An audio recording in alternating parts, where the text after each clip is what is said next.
Hey, welcome to the Publish, Promote, Profit podcast with me, Rob Kosberg. Every week, I interview thought leaders and experts who have used a book to grow their income and their impact. So tune in weekly for these interviews so you can learn how to use your own best-selling book and go from hunting for clients and opportunities to instead being the hunted. All right. Hey, welcome everybody. Rob Kosberg here with another episode of our Publish, Promote, Profit podcast. As usual, I have a great guest for you today. Brandon Fong is the best-selling author of the book Leverage. We're going to talk quite a bit of that, even though that book was written a few years ago. He's the host of the 7-Figure Millennials Podcast, which he actually had me on, which, I'm not sure about that, seeing as I'm not a millennial. But it was awesome being on the show and really grateful about that. The podcast is all about helping heart-centered, impact-driven entrepreneurs to prioritize their happiness, health, relationships while making their big dreams a reality. Every week he interviews New York Times bestselling authors, TED speakers, 7, 8, and even 9-figure entrepreneurs, an occasional Hollywood legend, Air Force pilot, Olympian, drug dealer, convict, Harvard fellow, or even a shark. Brandon, great to have you on. Really excited to chat with you today. Rob, super excited to be here and hanging out with everybody that's listening with us today. Awesome. There's a lot to chat about. And, I'm really grateful that you came on the podcast today because you've really done some cool things with your book. You really are a believer in creating great relationships, building your network, and building your platform at the same time with both your book and, of course, your podcast. Now, maybe if you could give us a little background. You wrote the book some time ago, but some amazing things have happened with the book. So talk a little bit about the book. Give us some background. Yeah, I'd love to start actually a little bit before that, and I'll introduce the book. But I love to start by how I actually got into the whole entrepreneurial world to begin with. So I want to start by taking everyone back 13 years ago. We're at Wisconsin Hills Middle School, and we're all sitting in Mrs. Dentisi's classroom, right? I think we were working on a project about Egyptian mummification, but I remember very specifically, everybody's kind of staring at the clock, waiting for it to hit 11:35, I think it was, because that was the time everybody got to go to lunch, right? And so the bell rings. All my classmates jump to their feet and they sprint to the door, but there's one kid that is hanging behind everybody, kind of dragging his feet, not too happy about going to lunch. And if you haven't guessed, that kid was me. And so you may be wondering, why would any sixth grader not be excited to go to lunch, right? Yeah. So the reason why is because I would go through the lunch checkout line. I'd have my plastic tray with the chicken nuggets, the curly fries, whatever healthy, nutritious meal was on sale for the day, right? I'd go through and then I'd be waiting, and my friend Matt would go through and he would type in his meal and it would show $5. And then Kate would go through and then her salad and it would show $7 or whatever. And then my heart's beating faster and faster, and I'd put in my student ID and then it would show up on the screen, Brandon Fong, free lunch, $0.00. So that to me was like, I avoided that at all costs. Some days I would hide out in the bathroom because the school was like a wealthier school district. And so I felt like an outsider. I didn't want any of my friends to know that I was on that free lunch program and that we were struggling. So that was a really painful experience for me. And that was 13 years ago. But if I look back at it now, that is something that I'm insanely grateful for, because it was that experience that really inspired me to start looking at things in non-traditional ways and how I could start an entrepreneurial journey, even if I was really little. So there's a longer version of that story, but I want to cut to what is relevant to everybody that's hanging out with us today. Because I know, Rob, every single person that is listening to our voices right now, they heard you in the intro where you say that you tune in weekly so that you can learn how to use your best-selling book to go from hunting for clients and opportunities to instead being the hunted, right? So one of the things that I did is I published a book when I was 20 years old. And so there's a kind of a cutting of that story, the free lunch there, but I want to jump to this part because it's where it's relevant.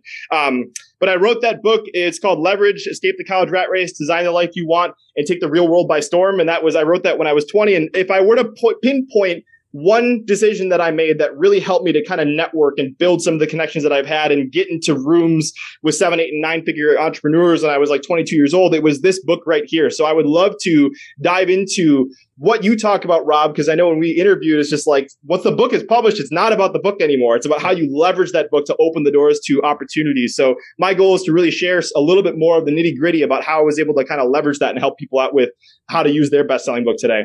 You know, I love your focus on serving the audience, and I really appreciate that. Look, right out of the gate, you telling that story, which I don't recall us talking about that when we talked previously and I was on your podcast. Of course, that was you more interviewing me, so I didn't hear that. But that touches me. And, I'd like to, if you don't mind, I'd like to spend a little bit more time on that. Yeah, absolutely.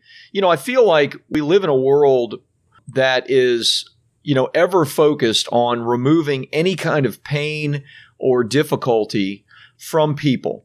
And, in whatever way, whether changing our language or canceling people because of, things that were said or done years, in some cases decades ago. And yet, you point to one really painful, maybe not individual experience, but kind of ongoing set of experiences because of one thing as like this catalyst to you making incredible change in your life. First of all, there are people listening to this podcast that are 50 years old and they've been wanting to write a book for 20 years and haven't done it. You did it at 20 years old. So talk a little bit more about your motivation. Talk a little bit more about how, times like that created this catalyst moment in you to do what you've done, at 25.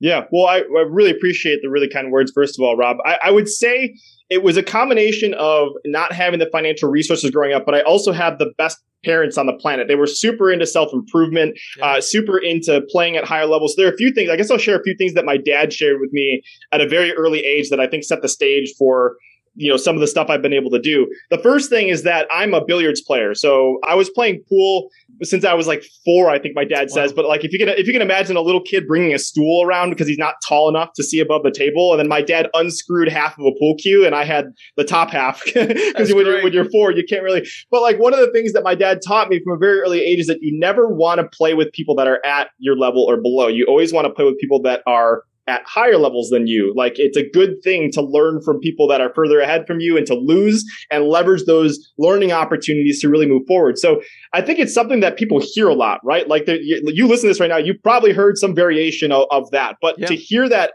and have it programmed in me at such an early age was massive. And another thing that my dad taught me is that the worst thing that people can say to you is no. And again, another thing that you've heard this, you absolutely heard this right now. You can hear it conceptual or you can hear it as an adult, but when that is like your understanding of the world from when you're little, it makes a huge difference. So like it was a combination of me not liking what was going on, but also a combination of having my dad that was doing things like that, my mom that taught me how to win all the time. I was always the kid that had the best freaking Valentine's Day things. When you were in first grade, like all the little kids just got the store-bought candy stuff. My mom made a teddy bear balloon for every single kid. Wow. Can you imagine how much time that took? My dad thought she was crazy, but really I look back at it now, it's because she taught me it was always about going above and beyond and creating experiences for people. So that's a little bit, I think, of where it comes from, Rob. Hopefully that answers the question. I give a lot of credit to my parents. And was there a second component to that question? Or did I just go to the deep end there?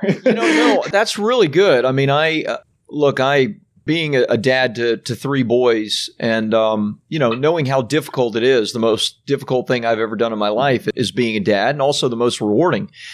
And I've been married for a long time. And so, I hear the things you're sharing and it encourages me. It motivates me.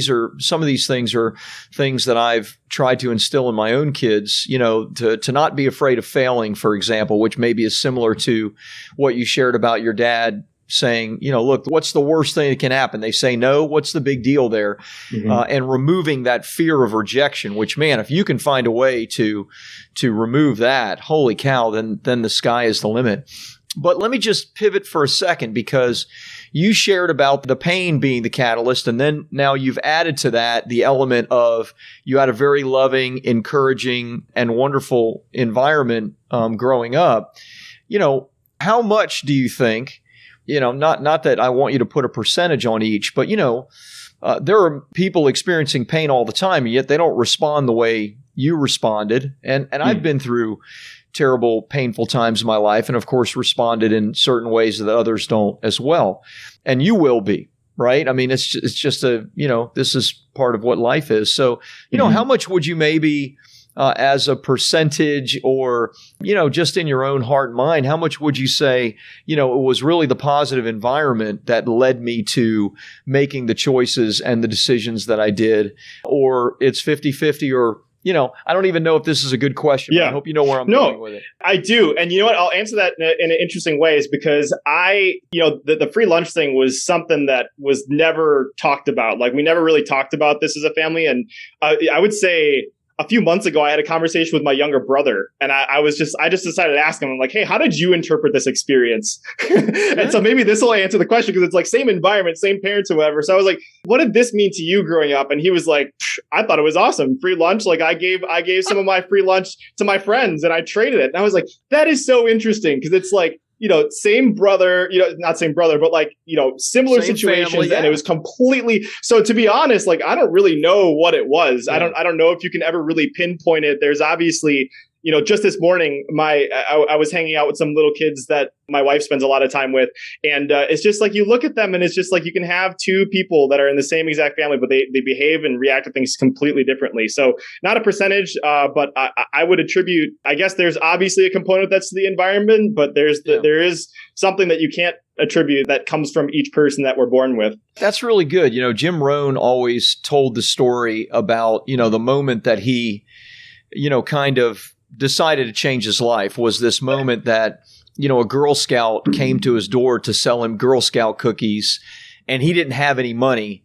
And he lied to the Girl Scout and said, I just bought, whatever, a bunch of, Thin Mints or whatever it is. And then he closed the door and cried and felt so ashamed of himself because, he was so broke that here he was lying to a Girl Scout, and he basically vowed to himself that he'd never be in that position again. So, it's just interesting to me, what are the catalysts in people's lives to either send them in one direction or potentially in maybe a negative direction that, I think at any time, I think we need to pay attention to what's going on in our lives and the pain and the feelings that we're experiencing, because if we kind of, I guess, recognize them as an opportunity rather than just a feeling or just an experience, but an opportunity to maybe do something different with our life, who knows? Who knows what we could do and what we could become and how many people we could help and all of that. So that doesn't have a whole bunch to do with publish, promote, profit, but I think it's this is such an important conversation. So I'm more than happy to go there. I know this wasn't exact. We're not talking about, maybe we can get to some of the leverage in the book, but I would say that if I were to pick out a theme in all the people that I've interviewed on my podcast, and like you said in the intro, I'm very grateful to say that I've been able to interview some really high level people. And if I were to kind of isolate a few of the common things that have come up over and over and over again, lots of it is, I will say, alignment equals velocity. Like, it's really, lots of successful people have been able to look back at their past and understand what always made them who they were and build a business or be in more alignment with what they were always naturally doing. So that's thing number one. But thing number two is being able to rewrite and reinterpret what those stories really mean. Because honest to God, I'd say a little bit before COVID, but I'll say, just for making this evergreen, about a year ago is really when I started digging into this story. Like, I never used to tell the free lunch story. Like, I would never tell it to my wife now. Like, sharing it on a podcast was like a completely crazy thing the first time I did it. But it's like, but I've rewritten that story to mean something entirely different than what it meant prior to a year ago. So like, if you're listening to this right now and you haven't explored some of those things, there are seeds of genius laying and just sitting in your past that if you can really take the time to understand what drives you, because there is so much subconscious, I think, in our brains that is really at the forefront of our decisions while we may not realize it. Yep. So that these kind of invisible scripts that are running. So I would highly encourage anybody to see if you can get more in alignment with what was in your past. And even the ugly stuff that you don't want to touch, that is a great gold mine to turn into something that can serve you instead of hurting you. I love that. And there's something cathartic for people about writing a book. And I think we're even touching on it because, like you, I've met and befriended many very, very successful people. And I don't know a single one that didn't have some really difficult experience in their life that they came through that now they look back on as like the most positive and powerful experience of their life because of how they responded to it. In fact, that's really how you shared the story of the free lunch, right? You shared it in the sense that this was a really positive and powerful moment. To a lot of people, though, maybe that don't as purposefully like think through those elements, those times in their life, it doesn't become anything, right? It simply is another scar, right? Instead of like this pivotal moment that can actually transform somebody's life, right? So that's, so many people write a book because they want to tell their story. When you start digging into your story, you're going to be confronting these painful moments in your life. So it's good. Yeah. Really yeah, good. It's great. And for those that haven't published your book yet, absolutely. What Rob said is you're gonna have to dig through some stuff, because obviously storytelling is what you're doing inside of the book. It's like the premise of the whole thing is leveraging your experiences to really make it more real for your audiences. And so just sit in that and you recognize it as a really beautiful opportunity. And I think you're right. It's very therapeutic to write a book because you do have to kind of dig through those things. So absolutely. Love it.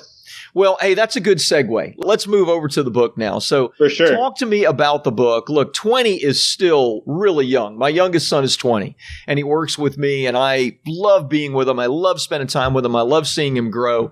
And so that's really young to write a book. And yet you had the focus and the passion and the determination to do it, and even better, to use it. So talk to me about how you used it. Talk to me about some of the results from it.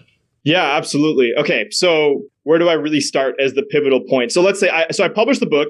Lots of things have started to come full circle, really, which really just kind of shows things. So one of the things that was really powerful is I actually ended up getting an endorsement from Kevin Harrington on this book. I know Kevin's been on your show, and I recently interviewed Kevin as well, which was kind of cool to see that come full circle. Right. But the story behind that is I was in an audience, Kevin gave a keynote, and he talked about the importance of publishing a book. And here I was in the middle of writing mine. I'm like, oh my gosh, what an opportunity. And so one of the things I did is instead of having Kevin get mobbed by everyone, is I wrote something on a piece of paper and I handed it to him. I shook his hand and then I followed up with his assistant. And I think that that's kind of what led to that. But getting the endorsement from Kevin, I also got an endorsement from Aaron Kennedy, the founder of Noodles & Company, on the book, which was a great thing. So then I was able to say, here I am, a 20-year-old kid. I wrote a book. I got endorsements from Kevin Harrington and Aaron Kennedy. And so I'd say the first biggest thing that I leveraged the book for, this is the thing that absolutely changed my life, is I had really respected an entrepreneur. His name was Jonathan Levy. He has a TED Talk podcast with 4 million downloads, 250,000 students now in his online courses. But I was a college senior and I saw all the stuff that he was doing. And so I reached out to him and I leveraged the fact that I published a book, got the endorsements to really kind of get noticed. And I told him, I was like, hey, I really love the work that you're doing. Here are 2 specific ideas that I have that could really help grow your brand. And I want to do them for you and I don't want to be paid for it at all. And I think that the book really is what made it stand out, is the fact that I was, it separates me from any of the other college graduates, but that kind of opened the door to me being in his world. That one project turned into me running his marketing for 3 years. I helped add over 150,000 students to his online courses, 1.5 million downloads to the podcast and all that kind of stuff. And that is when Jonathan got into this high-end mastermind called Genius Network. It costs $25,000 a year to be a part of. You need to be making at least 7 figures, 7, 8, 9 entrepreneurs in there. And then I got to go to Genius Network representing Jonathan's company. And that's how I got into the room as the youngest person at Genius Network at age 22, around 7, 8, and 9 figure entrepreneurs. And so I look back at like some of the credibility points, and I even pulled up the email before we started recording this just to make sure. But the book was a main component of me mentioning and building my authority. And so since then, since understanding how it's worked with Jonathan, since networking with people at a high level in Genius Network, since getting these incredible people on my podcast, I've developed these strategies to really leverage and build, take what you've already built and leverage that to open the doors to incredible conversations with people. So, we can talk a little bit. I have a 3-part framework we could even go into about how people can leverage the book to get on podcasts, how they can open the doors to great conversations. But yeah, it's really a key, but like you have to figure out the different doors that it's going to unlock if you really want to use it to its best ability. Well, that was a great teaser. Of course, I want the 3-part framework. So give it to me. I want to hear it. Yeah. Okay. So this has grown and evolved for years. I've tested all this kind of stuff. And I was the guy that was running Jonathan's email list with over 100,000 people. So I had this like kind of laboratory to kind of experiment with copywriting and develop how to really make people take action and inspire them to take action. So let me back up and say, though, that the most important thing before this whole thing is really having a way to add value to people. And I will say in a no strings attached kind of way, like it shouldn't be kind of a tit for tat. I'm going to reach out to you and I want something out of you kind of a thing. And that's for me why the podcast is podcasting isn't right for everyone. I'll say that. But for me, having a way of featuring someone on a top 2.5% podcast and sharing all the cool people that have been on the show as well is a great way to open the door to an incredible conversation with someone. And so if you could think about your podcast or your book as a way to share people, there's ways that you can add value to them and get them into your world and not really expect anything in return. I'd say that's the underlying feeling here, is we're really just trying to deliver massive value to the people that we respect. So I'll say that first and foremost. The second foundational thing before we get into the three things, that the entire goal of this message is to get them to respond. That's it. And I call this the magic connection method process. So many people, and Rob, you get emails all the time. You get people reaching out on LinkedIn all the time. And it's like, hey, it's like they're shoving things down your throat. Yes. Like I don't even know who you are. And you're giving me all this crap. Why should I even care? And so the whole goal is just to get them to respond, just to open the door to an incredible relationship. So that's the foundations. Now let's move into the three parts. So there's three parts. There's the hook, the irresistible offer, and the no-oriented question.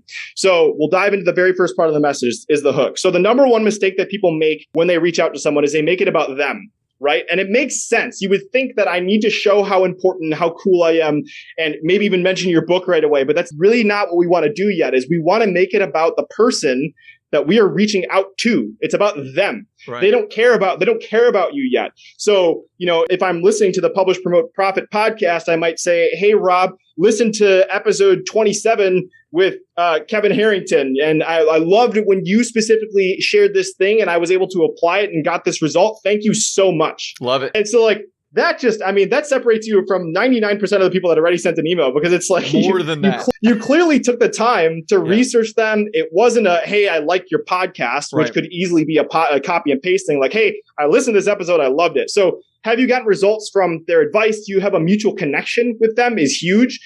So even if you're appearing on other podcasts, you can look at the mutual guests that you've had and all that kind of stuff. But really, have you gotten results from their advice? Do you have a mutual connection? How did you hear about them? What did you find impressive about them? Something that shows that you did the research on them. Good. And I'll also say this is 1 to 3 sentences max. That's it. There's something I call the stalker line. Don't cross the stalker line, because no one wants to get the thing where it's like, hey, Rob, I saw you posted on Instagram that you had Huevos Rancheros for lunch the other day, and it looks so beautiful, and your kids look great, and your dog's name is blah. Then it's just like, okay. Or the people that go on your Facebook page and like 30 videos, and it's like, whoa, block, delete, man. Yeah, so 1 to 3 sentences showing that they care. And then I've been talking for a little bit, so I'll pause for a little bit. Rob, is there anything else you want to say before we go into the next part? No, I love that. Maybe the only thing that I'd mention is this sounds to me like something that you could use on virtually any social media platform. Sounds like you could use it on LinkedIn in messaging and connections. Sounds like you can use it in a DM on Facebook or Twitter or Instagram, et cetera, correct? Yeah, absolutely. It's any place you're trying to open the door to a conversation with someone. Cold email as well, something like that. Yep. Great. Yeah, I'll even say some of the cold email campaigns I've sent for getting on podcasts, and I have something pulled up right here. Let me just make sure I have the stats correct. So on this campaign I sent, I got 90% open rate and a 55% response rate. Wow. So like that's some of the things when you're sending, and let me just pull up another random one. See, this one was a 96% open rate and a 50% response rate. And this other one was a line. I want the subject line. Great question. Let me find the subject line. It would be Publish, Promote, Profits, #1 episode, ? That was the one I used, using the name of the podcast. So, and some of it is following up too. So I'll talk about some of that as important as well. But anyways, this stuff, if you want to get on podcasts, if you want to open the doors to, PR experiences, or even just other strategic partnerships for promoting your book, if you're doing a free plus shipping offer, again, like this is kind of getting your gears turning as to where you can use this. So now they read the hook. They know that you care about them, which is the most important thing. The second part is the irresistible offer, right? And so now what we want to do here is, I'll share a quote by Dean Jackson that I think is so incredible. He's a really well-known marketer for those of you who don't know him, but he says a compelling offer. Yep. Awesome. So Dean talks about how a compelling offer is 10 times more powerful than a convincing argument. And I think that that's such a powerful line. And think about this too. I think a great example of this is Rob, you've probably seen those commercials for selling mattresses online, right?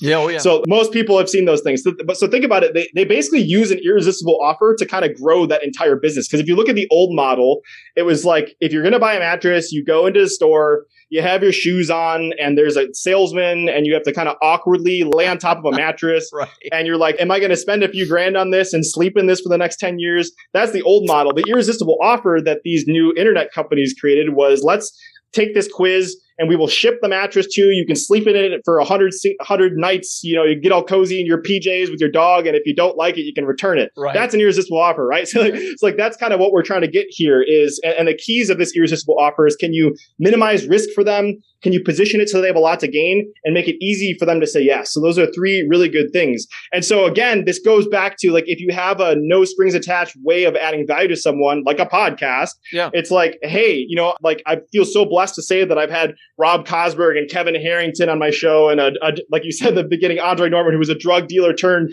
Harvard fellow and all this other crazy stuff, and I want to feature you on the show. That is an irresistible offer because there's really like not much else that they can, besides giving away a little bit of their time, it's like I'm making them look really good. And then there's other stuff you can do as well. So think about that for you. What is that for you that you can do to add value to someone inside of this irresistible offer? So I'll pause again before we go into that last part, because I know as an interviewer, it's always nice to kind of get your word in if you want to say something, Rob. No, I love it. I repeat the first two steps again. Yeah. Okay, great. Because we've talked a lot and I want to make sure people get this crystallized. Yeah, spaced repetition is great. Okay, so hook. We open the line with the email. Hey, Rob, listen to episode 27 with Kevin Harrington. I loved it when Kevin shared his episode about the story about how he turned the black bars on the screen to like actually inventing the infomercial because of the Discovery Channel. Thank you so much for sharing that. Besides wanting to share that with you, and then that's when you can kind of transition into the other part of the message. And we can use podcasting and like getting on a podcast as a way, as an example. So it's like, I feel so blessed to say that I've been able to interview all these people and, talk a little bit about, so that's where you could maybe talk about your book. That's the first time where you mention a little bit about yourself. I like to say, I feel so blessed to say that blank, instead of just saying I'm so cool, like I think expressing some form of gratitude for what you've been able to do frames it a little bit differently. But the irresistible offer that I created for getting on podcasts is like, I know you're busy. So I did some of the legwork and I came up with 3 topics I'm confident your audience would love. And I put that together in a Google Doc. So like that's kind of part of the irresistible offer is like, I know who you are. And like, I put some research ahead of time and what's relevant for your audience. So like that is the irresistible offer I created for that. So now the hook, irresistible offer, the last part is the note-oriented question. So this comes from another person I respect. His name is Chris Voss. If you haven't read or heard about his book, Never Split the Difference, he was an ex-FBI hostage negotiator. And one of the things that stuck out for me in his book is he talks about how every single day we have a finite amount of yeses that we can give, right? Because every single time you say yes, you're giving away your time, your energy, your effort, money. You're giving something away whenever you say yes. But on the other hand, it's a lot easier to say no to something because you feel more in control. You feel like you're not being pushed into something. So I've experimented with this. It's not like you can't ask a normal question, but I found that no-oriented questions work really well. So it's like, if we're going back to the email that I was just talking about, the hook, I know I care about them. I created this Google Doc that shares all this incredible stuff that's relevant for their audience. 100% up to you, but would you be opposed to me sending over the Google Doc for you to check out? That's it. Like just end with a question. Don't add anything else because you got to think about this from a skimmer's perspective too. What are the emails inside of your email inbox? Listen to this right now that you haven't responded to. They're the complex ones, right? Yeah. They're the ones that you have to think about it. You have to go away. You have to, those are the ones that you've been ignoring for forever. They never get responded to. You can easily skim this and see that it ends with a question and just say, hey, yeah, go ahead and shoot the Google Doc over and open the door to the conversation. So that's it in a nutshell is the hook, irresistible offer, no-oriented question. And you can kind of plug this into, like you were saying, into many different opportunities to open the door to incredible people. And if you want to multiply that as well, you can also start to take these relationships you've developed and get referrals from them as well and really get double down as well. I love it. And for those that are listening, just think about this. If you're an author and you want to book yourself speaking engagements, this is a very simple framework to send and connect with people that are event planners, people that are in charge of conferences or associations.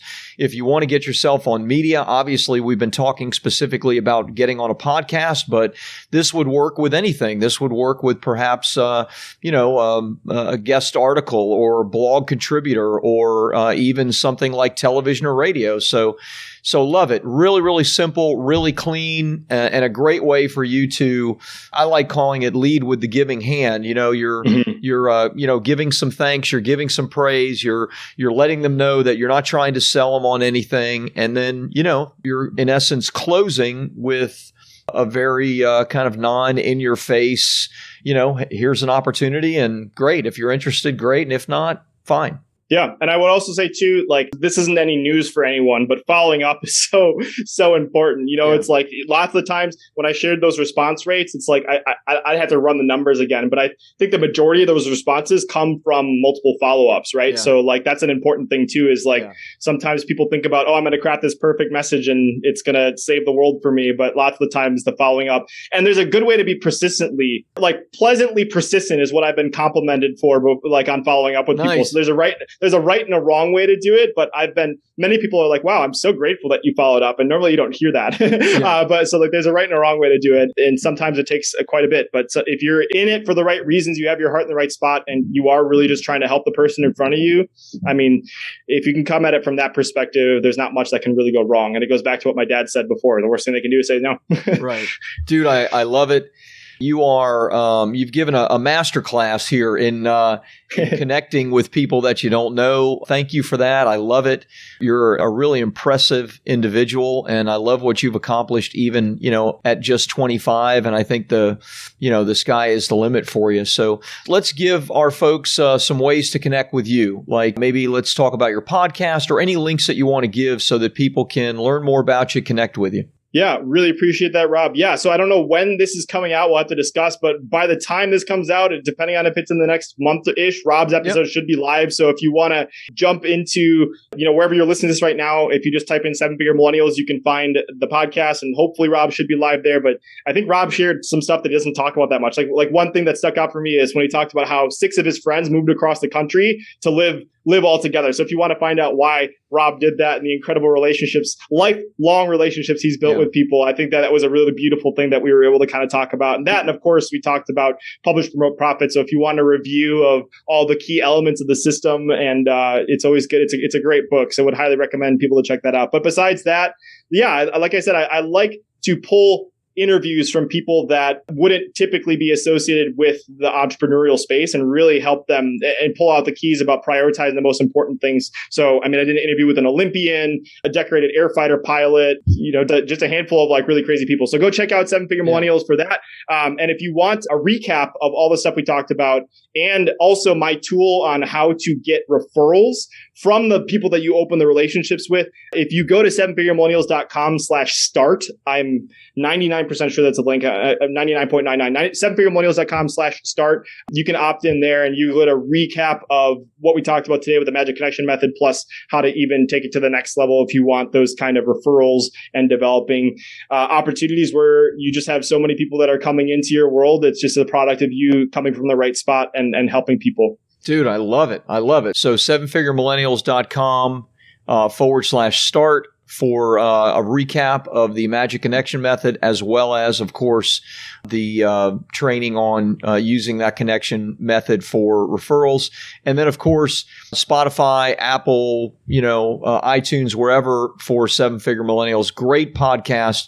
Make sure you go check it out. Brandon does a phenomenal job, as you can tell. I really enjoyed spending time with you, and I loved diving into some unusual topics for me, I'd say. And I've been on hundreds of podcasts, and I've never talked about the things that you and I talked about. So great job.